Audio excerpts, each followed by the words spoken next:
November 22nd, 1963, stands as one of the most tragic days in American history.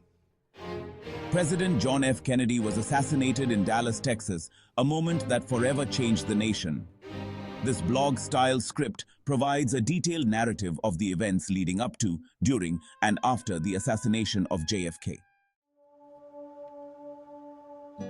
Part 1. The Calm Before the Storm. November 21st, 1963. 11 p.m., Air Force One lands at Love Field Airport in Dallas. President Kennedy and First Lady Jacqueline Kennedy arrive for a two-day tour of Texas aimed at mending political fences within the Democratic Party. Midnight, JFK and his entourage, including Texas Governor John Connally and Vice President Lyndon B. Johnson, retire for the night.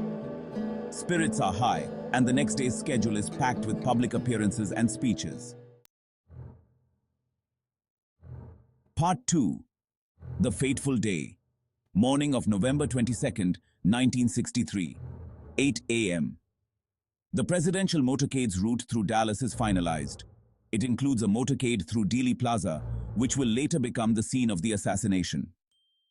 10:30 a.m. JFK attends a breakfast event at the Fort Worth Chamber of Commerce. The mood is jubilant, and Kennedy delivers an inspiring speech about America's future. 11:40 a.m. The Kennedys arrive at Love Field Airport and are greeted by a crowd of enthusiastic supporters. They enter the open-top limousine, joined by Governor Connally and his wife Nellie. Part 3. The Motorcade. The journey begins. At 12 p.m., the motorcade leaves Love Field and begins its journey through Dallas. The streets are lined with cheering crowds, waving American flags and holding signs of support. At 12:29 p.m., the motorcade turns onto Main Street and heads toward Dealey Plaza. Spectators eagerly snap photographs and wave to the president. The assassination. At 12:30 p.m., as the motorcade passes the Texas School Book Depository, 3 shots ring out. The first shot misses the limousine entirely. The second shot strikes President Kennedy in the upper back, exiting through his throat. The third shot hits JFK in the head, causing a fatal injury. Governor Connally is also hit by a bullet, sustaining serious injuries. At 12:31 p.m., the motorcade speeds towards Parkland Memorial Hospital. Secret Service agent Clint Hill jumps onto the back of the limousine, trying to shield the President and First Lady. Part 4. The Aftermath. At Parkland Memorial Hospital.